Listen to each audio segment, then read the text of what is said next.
gouvernante. Et de ce point de vue, les partis peuvent, dans une large mesure, leur effort risque d'être annihilé. Ceux qui veulent aller dans le bon sens risquent d'être annihilés parce que ce qui domine, c'est beaucoup plus la violence. Monsieur Barou, aujourd'hui, c'est un secret de polichinelle, le tissu social il est effrité. Pourquoi les Guinéens sont tant désunis? Les Guinéens ne sont pas désunis. Ça, il faut qu'on restitue les choses. Les Guinéens ne sont pas désunis. Ceux qui exercent le pouvoir ont des intérêts qui n'ont rien à voir avec les intérêts de la société de manière globale. Et c'est à ce niveau-là qu'il y a un grave malentendu. On gouverne pour eux, alors que très souvent on gouverne contre eux.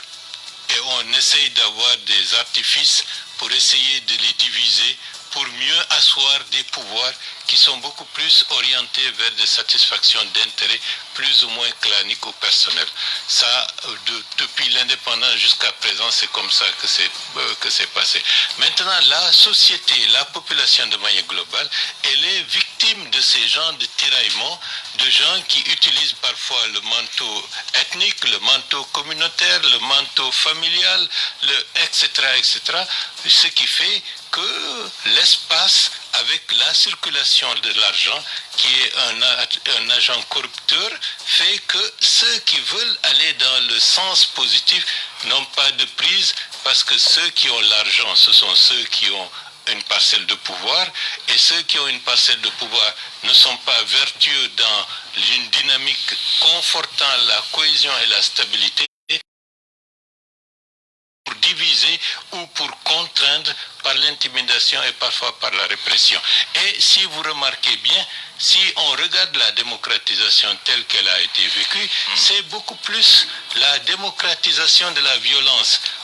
Avant, c'était le monopole de l'État, du pouvoir d'État, d'user de la violence.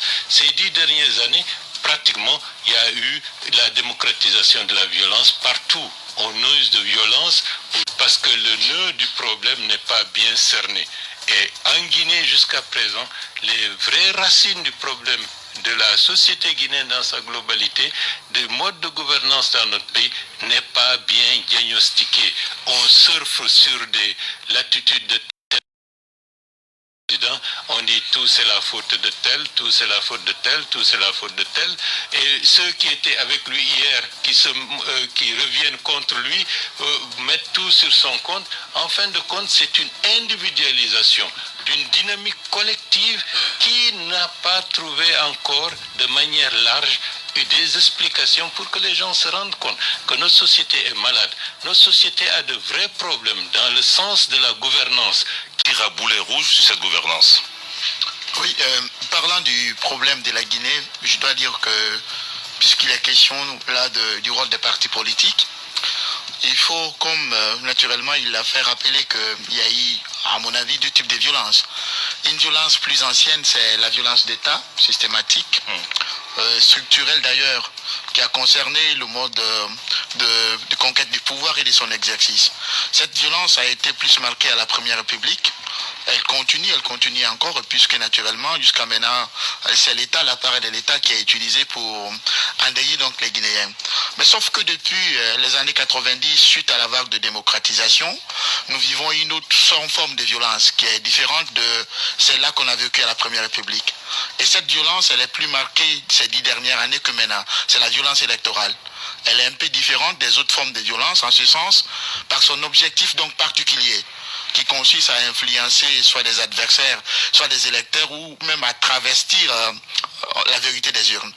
On constate que souvent lors des cycles électoraux, puisque les différents candidats ne se mettent pas d'accord par rapport aux éléments de consensus qui peuvent être le fichier électoral, le découpage électoral, l'organe d'organisation des élections, que finalement à la fin on assiste chaque fois donc à des violences qui sont très marquées et qui malheureusement arrivent ici à un deuil. Donc là, c'est la question, je crois, c'est ce dont il s'agit, de savoir quel est le rôle des partis politiques donc dans la promotion donc, de la paix. Je crois que la charte des partis politiques du 23 décembre 1991, la seule d'ailleurs que nous avons jusqu'à maintenant, régit le fonctionnement des partis politiques. Cette charte dit que les partis politiques donc, sont des groupements qui concourent au suffrage universel mais en même temps aussi à la conquête et à l'exercice du pouvoir. À ces partis politiques, il est interdit de prêcher donc tout ce qui veut s'identifier non seulement à une communauté, à une ethnie, à une religion, mais aussi peut-être de s'opposer par les voies, les moyens sont définis, ce sont que des moyens pacifiques. Alors notre invité n'est pas d'accord lorsque j'ai dit que les Guinéens sont désunis. Est-ce que vous êtes du même avis? Non, pardon, et je crois que de ce point de vue-là, il a raison. Pour moi, qui a toujours appelé à la réconciliation nationale, j'ai dit que la réconciliation dont il s'agit, c'est la réconciliation avec notre histoire, mais pas la réconciliation entre les Guinéens. La friction, comme on l'a dit, qu'il y a une violence d'État, c'est l'appareil de l'État qui a été utilisé jusqu'à maintenant pour endeuiller. Au nom de quoi? De sa propre survie et protection. On dit non, ce sont ceux qui attentent à la souveraineté de l'État. On les embastille, on les emprisonne, on exerce la violence. Donc en ce sens-ci, il serait malveillant que de dire que les Guinéens sont opposés entre eux. Je crois qu'il n'y a pas de proximité. Mais il y a des facteurs accélérateurs. Et donc de la friction. Ces facteurs peuvent être la politique, mais sauf que foncièrement, le problème, c'est lié à la violence d'État, c'est lié au pouvoir, à son exercice et aussi au mode de gouvernance. Voilà, Abdourahmane Diallo. Monsieur Baouri, vous venez tout à l'heure de nous dire qu'un diagnostic profond n'est pas fait pour aller vers une réconciliation. Pourtant, nous avons vu qui avait été mise en place. La commission a travaillé sur le terrain. Et donc, est-ce que à vous entendre, vous remettez un peu en cause le travail fait par cette commission sur le terrain, la commission de réconciliation? Vous savez, beaucoup de travaux ont été faits. Si on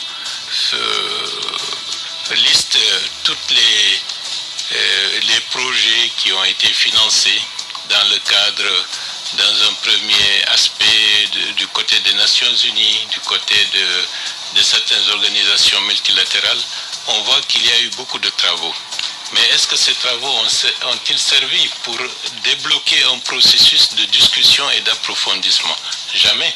Par exemple, les travaux préparatoires de la Commission nationale de réconciliation nationale qui a été présidée par Monseigneur Vincent Coulibaly et l'imam El Hadj Salifou Camara, il a été dit qu'après les travaux préparatoires, c'est la mise en place de la commission de manière définitive. Mais jusqu'à présent, tout cela est resté vœu pieux, tout a été mis dans le tiroir, comme s'il n'y avait jamais eu, disons, des travaux dans ce sens. Vous savez que lorsqu'on aspire profondément à la stabilisation de notre pays, à la normalisation politique, à des dynamiques de réconciliation nationale, on ne le fait pas simplement pour parler du passé, on le fait par rapport au présent et pour le futur.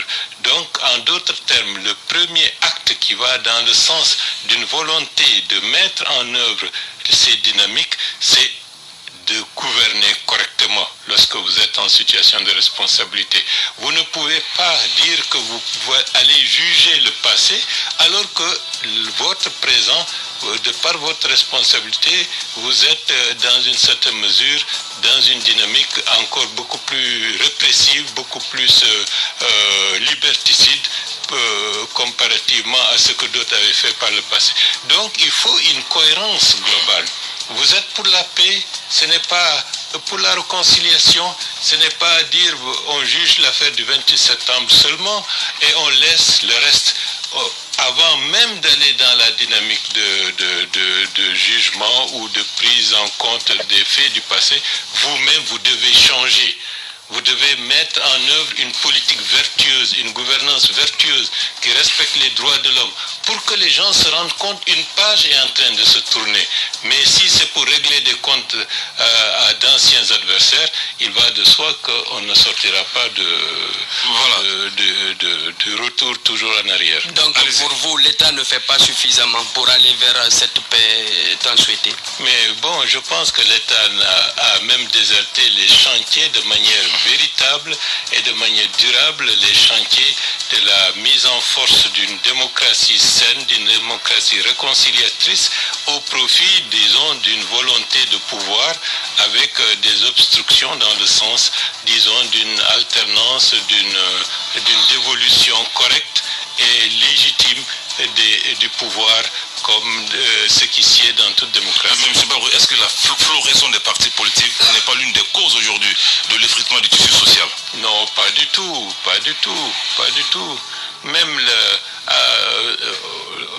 avec le régime du général Lansana Conté, il y avait au maximum une quarantaine de partis officiellement. Mais en réalité, les partis ne dépassaient pas au maximum la dizaine de partis politiques.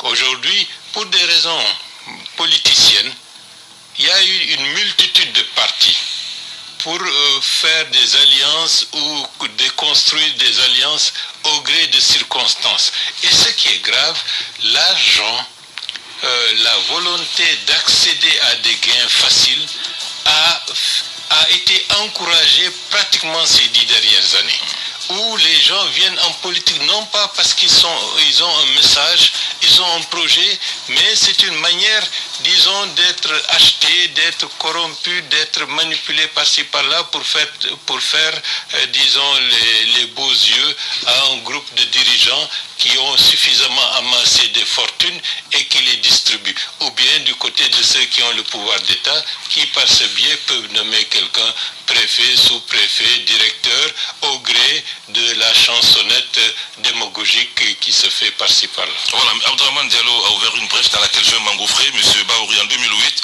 vous êtes ministre de la Réconciliation nationale et vous posez un acte qui est courageux en reconnaissant publiquement et officiellement la responsabilité de l'État guinéen dans tous les crimes politiques commis en Guinée depuis l'indépendance. Est-ce que c'est toujours d'actualité? Mais c'est toujours d'actualité. Parce que qu'est-ce qui fait que des gens qui ont la position de pouvoir, en donnant des ordres, en donnant des instructions, c'est leur manteau de responsable de l'État qui leur permet de faire ça. S'ils étaient simples citoyens, ils n'auraient pas pu le faire. Donc l'État, dans sa représentation, est responsable de l'ensemble du passif historique. Qui commande les forces de défense et de sécurité? Ce sont des gens investis de fait de leur pouvoir d'État. Donc c'est l'État en lui-même qui est responsable. Maintenant, à partir du moment où l'État est responsable, de ce point de vue, il faut tirer des conclusions. Une première piste dans la dynamique de la justice de réparation et de compensation par rapport aux victimes. Ça, c'est une première approche. Maintenant, si l'État lui-même estime à un moment donné que ceux qui ont été les responsables ont travesti, sont allés au-delà des prérogatives qui leur étaient données de par leur manteau de responsable de l'État guinéen, à ce moment-là, l'État peut prendre, disons, des mesures allant dans le sens d'une justice qui mettra sur le devant de la scène ses responsables par rapport à l'État lui-même. Ouais, M. Ibrahim Sano, vous qui êtes consultant de cette émission, les partis politiques nous vendent tout, sauf la promotion de la paix. Pour revenir permettez que je revienne à ce qu'il a dit par rapport à la commission provisoire. Est-ce que c'est vrai qu'il y a une commission provisoire qui a fait un travail, mais avoir le travail, ça devient un peu difficile de l'implémenter. Le problème, malheureusement, il n'y a pas cette réflexion en Guinée par rapport à sur quoi il doit avoir une réconciliation et quelles sont les approches, malheureusement. Parce que le travail de la commission provisoire de réconciliation n'était qu'un travail de recueil de l'assentiment des Guinéens par rapport à ce qu'ils veulent par rapport à la réconciliation. Sauf qu'est-il que le problème se trouve dans la méthode. Lorsqu'on dit qu'il faut réconcilier, on s'intéresse, il a dit, au passé, au présent, à l'avenir. Ce qui veut dire que les pouvoirs en place, il ne doit pas avoir de survenance de nouvelles violences. S'il y a de nouvelles violences, naturellement, ils se font harakiri, ils ne peuvent plus mettre en place une commission de réconciliation. Il faut rechercher la vérité. Cette vérité, la commission provisoire nous dit que la commission à mettre en place doit être par la voie législative, l'Assemblée. Mais sauf qu'on sait que si on a une commission de réconciliation qui est politique, naturellement la vérité à chercher dans l'histoire sera récusée. On ne la cherche pas parce qu'il faut faire mal à un tel, c'est pour nous éclairer par rapport à ce qui s'est passé, les modes de gouvernance, les raisons pour lesquelles il y a eu des violences, qui ont été les acteurs et qui ont été les victimes, et comment donc cette lumière du passé peut nous aider. Il suffit donc qu'il y ait la vérité. Mais sauf qu'on constate que depuis un certain temps, que ceux qui ont été premièrement des témoins oculaires sont en train de disparaître. Et que la question mémorielle devient une question d'héritage. Ce sont des petits-enfants qui n'ont pas vécu le temps de leurs parents qui se sont appropriés cette question. Par rapport donc à la vérité dite personnelle, il y a tout un problème. Il faut une autre vérité, c'est celle dialogique. confrontation des mémoires personnelles lacunaires, ça devient aussi difficile. L'autre vérité, c'est celle factuelle. Il faut voir dans les archives, mais il faut pour autant dire qu'il faut qu'il y ait non seulement de la méthode, mais de la volonté. Je suis d'accord qu'il n'y a pas de volonté, mais quant à la méthode, malheureusement, on n'a pas posé encore avec courage et acuité cette question pour la discuter. À qui la faute? Aussi bien. J'ai dit premièrement, c'est l'échelle de la responsabilité. J'ai dit, comme il a dit, qu'il ne faut pas dédouaner la responsabilité de ceux qui gouvernent. Pour la simple raison qu'il n'y a pas de volonté. Il n'y a pas de volonté, pourquoi? Parce qu'ils sont responsables aussi d'autres crimes.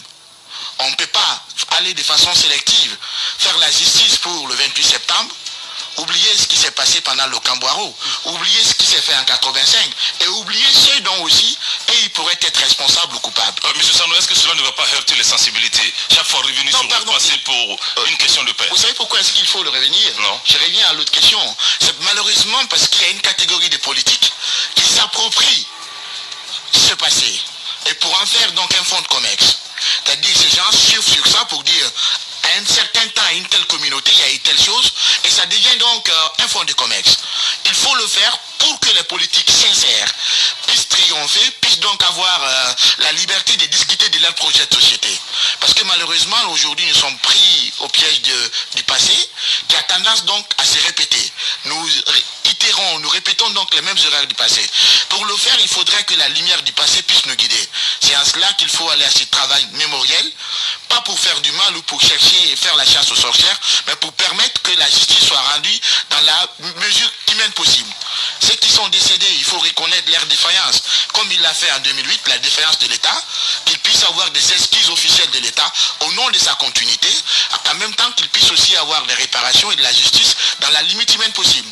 Est-ce que les dirigeants anciens qui sont décédés, qui seraient responsables du crime, est-ce qu'il faudra les condamner? J'en suis sûr que c'est parce que nous voulons et ce n'est pas notre entendement de la justice. Mais est-ce autant il faudrait nier leur contribution donc à la Guinée? Je crois que non, mais pour autant il faudrait aussi qu'on humanise leurs victimes. C'est de cela qu'il s'agit aussi.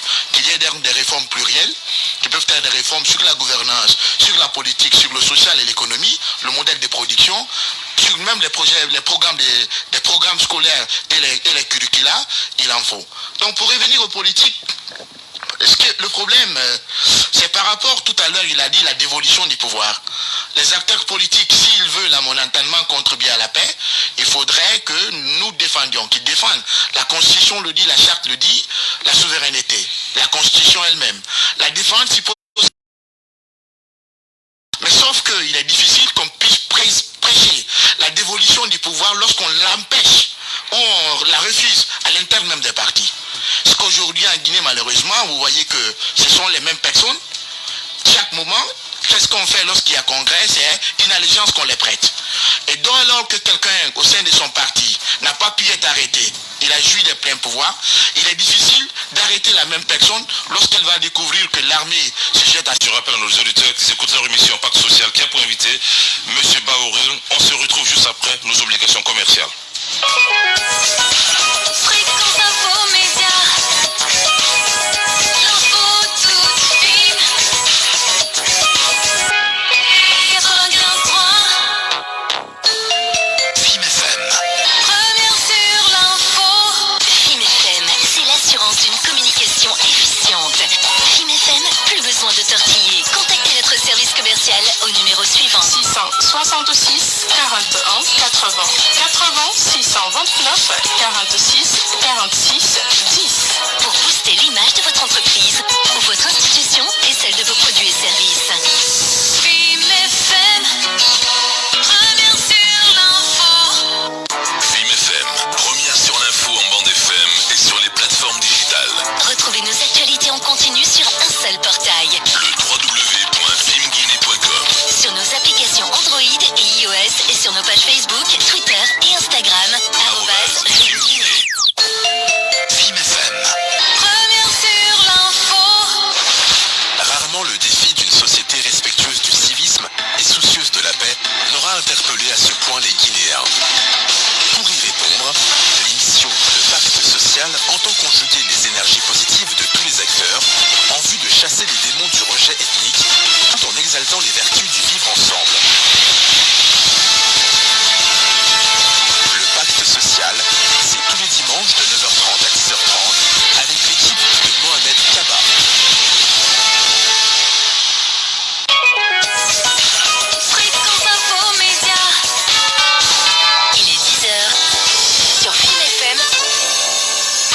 sur l'info. Film FM Guinée 95.3. L'assurance et le confort d'être mieux informé 24 heures sur 24. L'information commence Sur 95.3 et ne s'arrête pas. Film FM. première sur l'info. Film FM.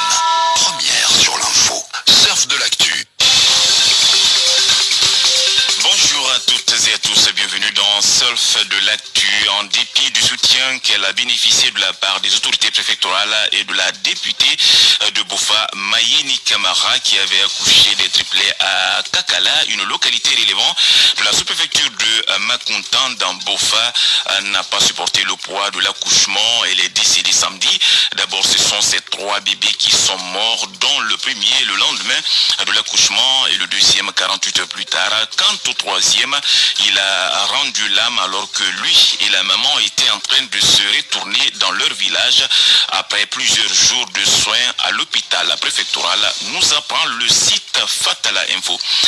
Sur le continent, des renforts de casques bleus pour stabiliser la Centrafrique, c'est l'objectif affiché par le Conseil de sécurité de l'ONU en approuvant une résolution prévoyant d'augmenter progressivement de près de 3000 casques bleus les effectifs de la MINUSCA, sa force de paix en Centrafrique. Ailleurs, une juge canadienne a rejeté une demande de la directrice financière de Huawei, Meng Wanzhou, qui souhaitait que des témoignages de salariés de géants chinois des télécoms soient admis comme preuve pour combattre son extradition vers les États-Unis. Les avocats de Meng Wanzhou estiment que ces dispositions sous serment pourraient montrer que la banque HSBC connaissait les liens entre Huawei et sa filiale Skycom qui opérait en Iran, contrairement à ce qu'affirme la justice américaine. Ces preuves contribueraient à démontrer que le dossier à charge contre Meng Wanzhou n'est manifestement pas fiable selon les avocats. Enfin, ce dimanche, les députés de l'opposition de la junte militaire en Birmanie regroupés dans un parlement fantôme ont à nouveau appelé les protestataires à poursuivre leur mobilisation avec invincibilité contre le coup d'État. Ainsi prend fin Surf de l'actu. Merci à tous de l'avoir écouté.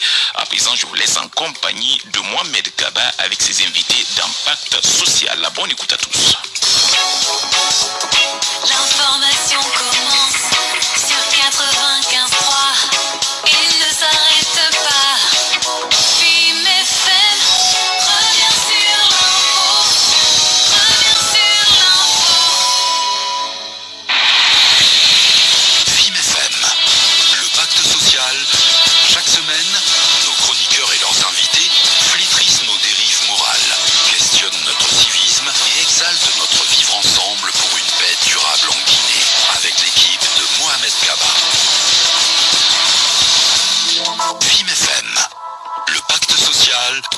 Regard critique. Nos invités crèvent l'abcès du jour. Voilà, retour dans ce studio pour parler de paix et citoyenneté avec notre invité, M. Bahouri. Il est le président de l'UDRG, entendez l'Union des démocrates pour la renaissance de la Guinée, et m'accompagne comme chaque dimanche Abdraman Diallo et le tout nouveau consultant de cette émission, M. Ibrahima Sano. M. Bahouri, est-ce qu'aujourd'hui la société guinéenne est-elle en contradiction avec la classe politique? Bon, je pense qu'il y a la classe politique dans sa globalité, il y a toujours des exceptions, est en train est en déphasage avec la dynamique de la société. Qu'est-ce que je veux dire par là? Vous savez, jusqu'à présent, la politique dans notre pays, pour l'essentiel, c'était s'accaparer du pouvoir pour user et abuser des ressources publiques pour conforter des intérêts, j'allais dire, claniques, mafieux et autres. Et c'est ça ce que les sociologues appellent de manière plus ou moins vulgaire la politique du ventre. Et nos États, principalement pour ne parler que de la Guinée, la particularité de cet État, c'est un État à caractère néo-patrimonial. Cela veut dire quoi?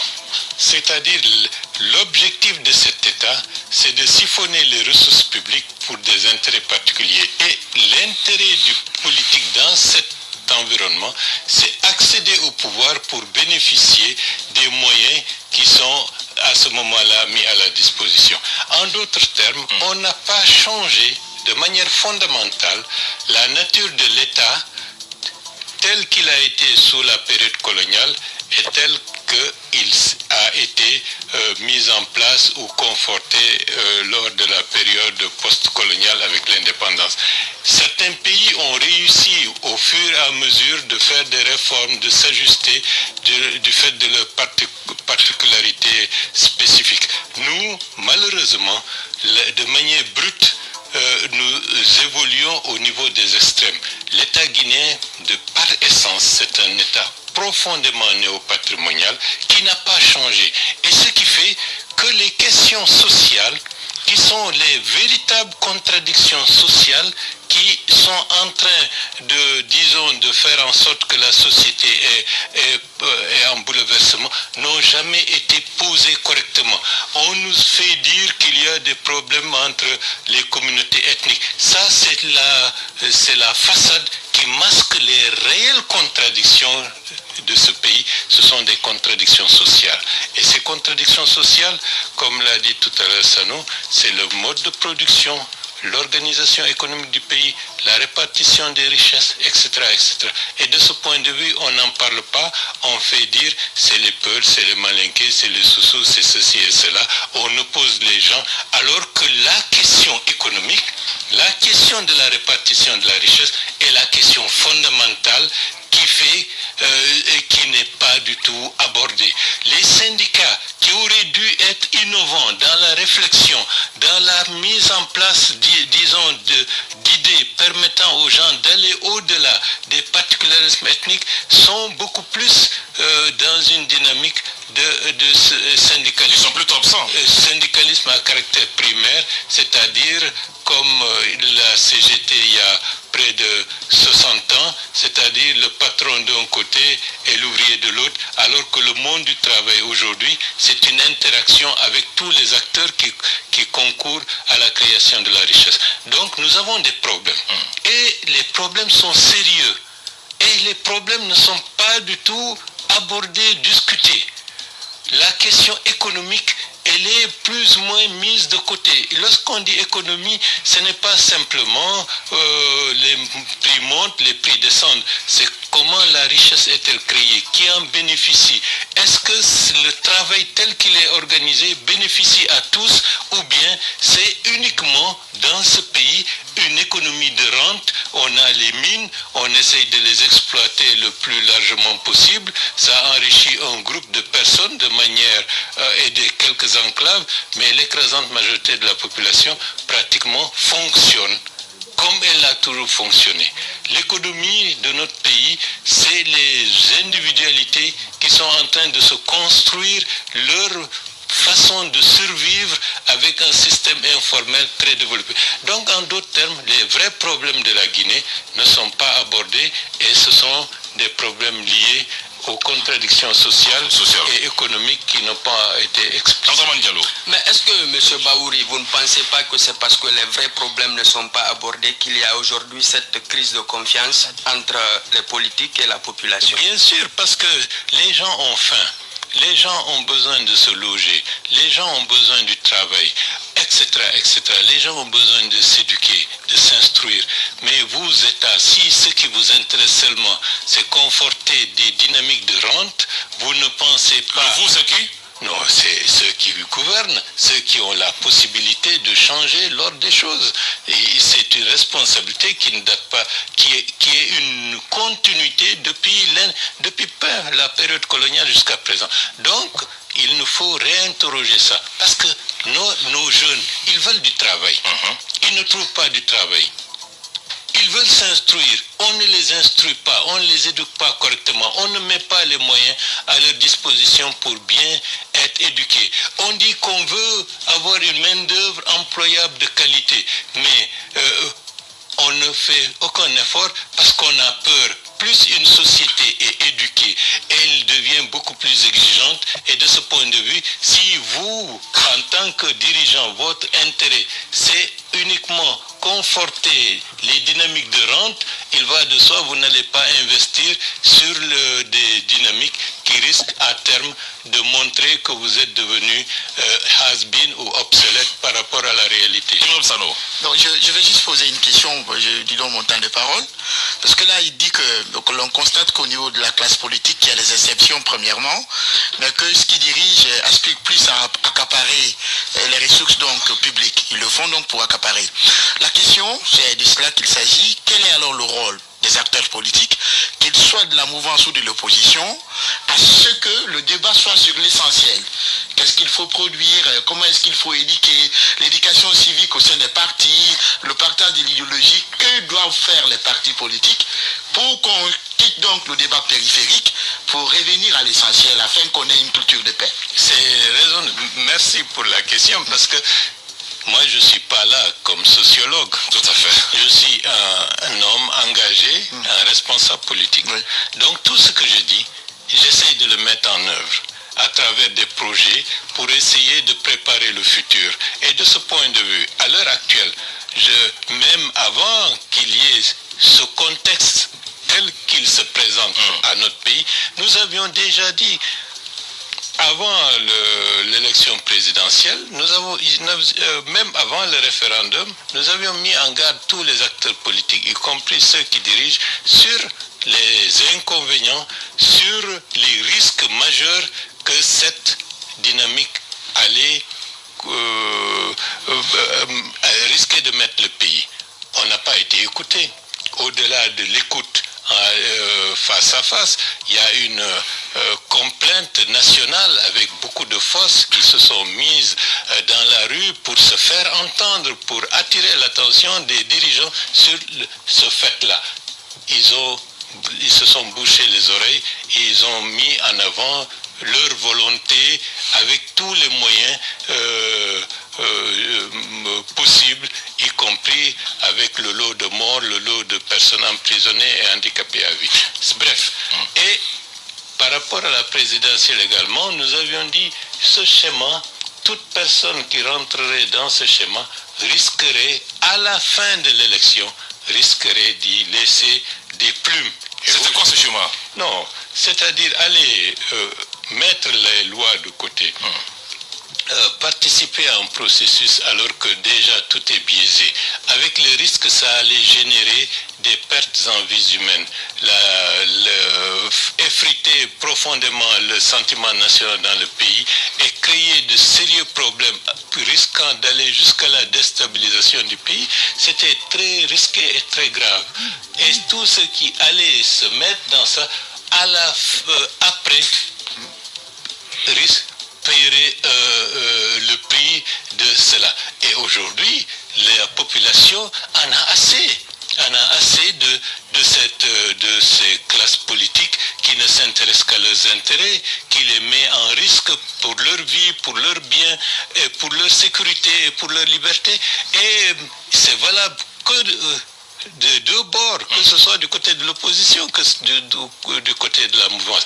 Donc maintenant, on est dans une phase où on doit gérer la situation qui a été créée par d'autres. On a des personnes emprisonnées, on a des personnes qui ont été tuées, on a des frontières qui sont bloquées avec un impact extrêmement négatif sur l'économie dans sa globalité. Oui. On a une cohésion nationale qui est profondément en lambeaux, si je peux utiliser le terme. Donc on est dans une situation de fragilité encore extrême. En termes de politique aujourd'hui, qu'est-ce qu'il faut? Il faut rétablir un minimum de confiance permettant de reconstruire, disons, la dynamique pour ne pas que la fragilité nous amène jusqu'à...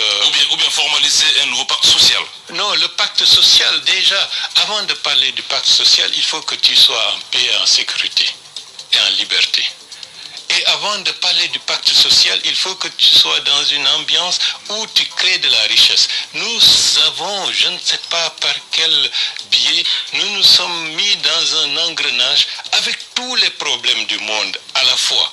Vous avez crise politique, vous avez crise économique, vous n'avez pas pensé aux conséquences de la pandémie Covid sur l'ensemble de la société. Donc il y a une accumulation de crises et on ouvre de nouvelles brèches avec des déguerpissements dont la méthode reste... la méthode, à mon avis, n'est pas appropriée pour aller dans le sens d'un déguerpissement qui permettrait de remettre le pays sur le plan architectural dans de bonnes conditions et tout en assurant une qualité de vie aux populations qui sont impactées. Là, en termes de méthodologie, ça c'est un autre problème. Et donc, nous sommes... Maintenant, vous avez Ebola en plus qui s'ajoute à tout cela. Donc, nous sommes dans un environnement où toute personne, quelle qu'elle soit, qu'il soit de la mouvance ou de l'opposition, si tu penses que ce pays doit continuer à survivre, que cette population doit rester en sécurité, en paix, il faut que tu mettes de l'eau dans ton vin, pour, entre guillemets, pour rétablir un minimum de stabilité pour nous permettre peut-être en boitant, de reconstruire des dynamiques de stabilité. Et une autre question aussi, parce que là, vous dites qu'il faut passer de l'opposition à la position. C'est-à-dire qu'il faut une sorte d'ouverture pour que l'essentiel, qui est la survie de la Guinée, la sécurité des Guinéens ait lieu. La question, elle est celle-là de savoir, est-ce que vous ne pensez pas qu'il faudrait en Guinée qu'on se mette d'accord, qu'il faille avoir un dialogue, au moins parce qu'on s'intéresse plus aux effets qu'aux causes. Parce que tout ce qu'on est en train de dire, on le sait, les causes, on les sait. Mais pourquoi est-ce qu'il faudrait, je pense, c'est la question, vous ne pensez pas qu'il faudrait se mettre d'accord sur un dialogue, peut-être permanent, à partir de maintenant, qu'il y ait un minimum donc de consensus, premièrement sur les règles de gestion du pays. Peut-être qu'il le faut. Que ces questions donc par rapport à Ebola, par rapport à la gestion du Covid, que l'opposition puisse faire dans sa pluralité des propositions. Par rapport aussi peut-être au plan architectural à mettre en place. Et l'autre chose, vous ne pensez pas que comme les élections conduisent souvent à des crises, qu'il faille maintenant poser la question peut-être de la CENI. Je pense que ce n'est pas prématuré, parce que dans peu de temps, il va commencer à avoir des crises. La question de la CENI... On ne le souhaite pas. Hein? Non, parce que nous partons les yeux bandés vers l'avenir imprédictible. Malheureusement, c'est ce qu'on fait. On ferme les yeux, on dit on ne le souhaite pas. Mais il faut avoir un consensus sur la CENI, peut-être sur le fichier électoral, sur la révision du fichier, sur un ensemble de choses permettant d'asseoir la paix. C'est la question, est-ce que vous ne pensez pas qu'il faille donc ce dialogue sur la gestion du pays et sur aussi peut-être la concertation afin d'avoir des élections équitables, régulières, transparentes et peut-être aussi apaisées. Bien sûr.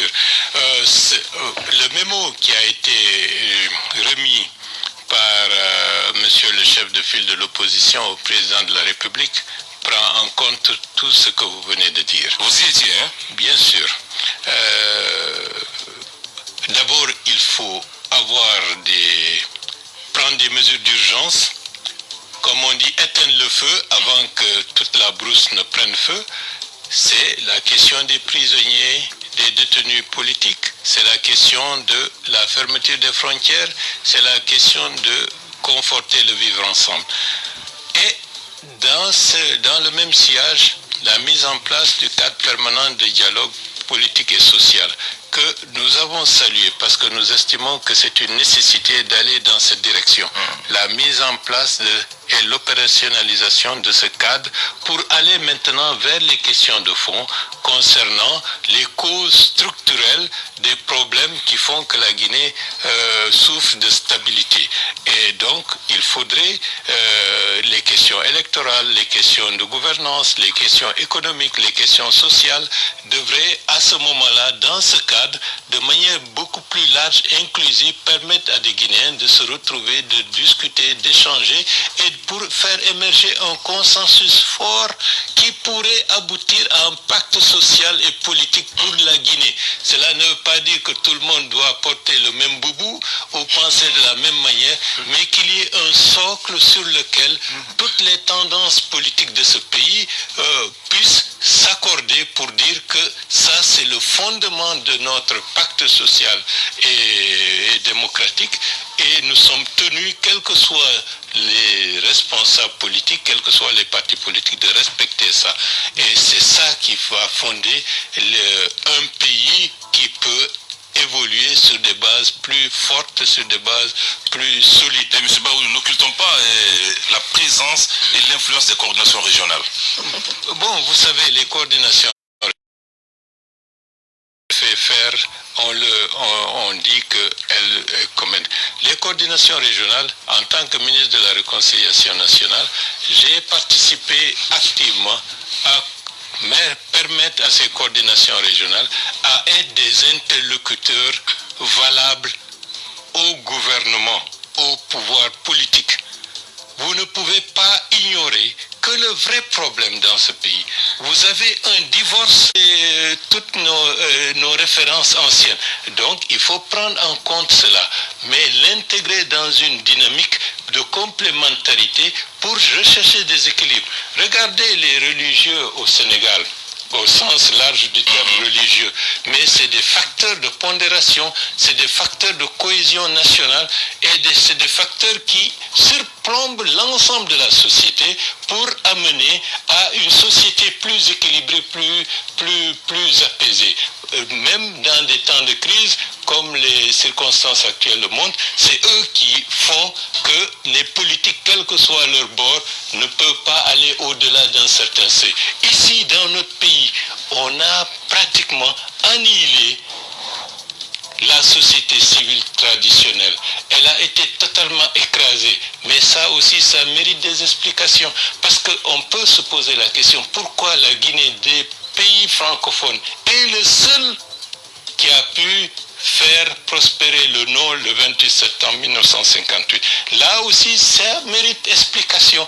Mais comme il n'y avait pas eu explication sur les raisons profondes de la victoire du non en Guinée, on a continué à ramener ça à des questions de position. Tout à fait, M. Barou, nous allons... Donc, fondamentalement, la Guinée doit revoir son histoire. Nous devons nous réinterroger et revoir notre passé et en faire un diagnostic beaucoup plus crédible et sérieux qui nous permettront de comprendre. Si nous ne comprenons pas notre passé, nous ne pourrons pas préparer un avenir. Voilà, je rappelle à nos auditeurs qu'ils peuvent appeler sur 666 41 53 53, 660 61 53 53, 666 41 53 53, 660 61 53 53. Voilà, Abdraman Diallo, rapidement. Bon, M. Baouri, moi je vais revenir sur cette crise de confiance que vous venez de reconnaître tout de suite. Est-ce que vous, à votre niveau, qu'est-ce que vous êtes en train de faire à votre niveau, je parle de l'UDRG, pour faire en sorte que la donne change? Nous allons prendre cette super auditeur. Désolé de vous interrompre. Oui, bonjour monsieur. Bonjour. Comment vous appelez ou nous appelez d'où? Ça va bien, merci. C'est Babou Bakar, je vous appelle depuis Koza. Merci. D'accord. Permettez-moi de saluer votre invité, M. Baou, que je respecte profondément pour sa vision éclairée de la Guinée, que nous souhaitons tous une Guinée, une société moderne, épanouie, de paix. Il a parlé beaucoup de choses par rapport au diagnostic que la Guinée devrait faire. L'UDRG est en train de faire pour changer la donne. Bien, bon, c'est un long chemin. Bon, c'est le dernier né des partis politiques. Hein. Nous allons prendre cette auditeur encore. Nous allons prendre juste 2 auditeurs, très rapidement. Allô, bonjour monsieur. Oui. Bonjour, bonjour à tous les auditeurs. Comment vous vous appelez et nous appelez d'où, monsieur? Je suis Mamba Mohamed. Oui. Je vous appelle depuis Mbaya. Allez-y, monsieur Bamba. Merci beaucoup. Je tiens d'abord à féliciter et remercier vos invités pour leur brillante intervention concernant la situation socio-politique de notre pays. Vous n'êtes pas sans savoir aujourd'hui que le système social guinéen est beaucoup plus effrité. Tout à fait. Lors des élections passées, ça n'a pas été facile de concilier les gens. Et cela veut sans dire qu'il faut une implication citoyenne pour résoudre cette situation. Puisque là, la crise ne date pas d'aujourd'hui. Ça remonte toujours depuis 1958 jusqu'à nos jours. Les crises ont toujours perpétué ce pays-là. Donc dans ce cadre-là, c'est l'État, par le biais du ministère de la Citoyenneté, qui devrait expliquer le comportement citoyen que chacun devrait adopter en période électorale, post-électorale, et pour toujours. Mais malheureusement, ce mécanisme n'est pas mis en place pour pouvoir donner satisfaction aux citoyens pour qu'ils puissent se comprendre, vivre ensemble et continuer à œuvrer dans la même direction. Merci. Aujourd'hui, quand vous prenez aujourd'hui l'échiquier politique, il y a une déchirure qui ne dit pas son nom, surtout avec l'arrivée de Mamadou Sylla, dont M. Baouri même fait partie du cabinet. Les gens ne se comprennent pas et certains disent que Mamadou Sylla est en train de jeter l'anathème sur une position de celle de Dalen Diallo ainsi que de son groupe également. Voilà. M. Bama, merci, nous sommes pris par le temps. Je crois que M. Baouri a conclu le message. Merci beaucoup. Voilà, mais nous n'avons juste que quelques minutes. Hein. Donc nous allons poser une question générale à M. Baouri. M. Baouri, nous parlons de paix et de citoyenneté. Est-ce que M. Baouri a fumé le calumet de la paix avec Cellou Dalein Diallo et son état-major? Non, je ne suis pas en guerre avec qui que ce soit, mais je veux que mon pays évolue dans le sens de la stabilité et de l'unité de l'ensemble de ses composantes. Tout ce qui peut contrecarrer cette dynamique, je m'oppose, bien entendu. Donc il n'y a pas de véritable paix encore. La question fondamentale, ce ne concerne pas moi et l'autre. La question fondamentale concerne celui qui gouverne aujourd'hui la Guinée. C'est le président Alpha Condé. Qu'est-ce qu'il veut par rapport à la Guinée? Veut-il que la Guinée évolue dans une dynamique de stabilité malgré tout le passif que nous avons enregistré par le passé? Faut-il que revenir à un paradigme qui permette de conforter cette stabilité cahin, même si c'est boiteux, pour permettre de préserver l'avenir? C'est ça qui est posé, c'est ça qui est fondamental. Tout le reste, ce sont des questions périphériques. En tout cas, c'est un plaisir, M. Baouri, de vous recevoir dans cette émission. Abdourahmane Diallo, encore une fois, merci. Merci. M. Salou Ibrahim, le consultant, merci. Alors, nous disons merci à la réalisation, Tidiane Kamara et M. Touré. C'est un plaisir de vous servir. Bon après-midi.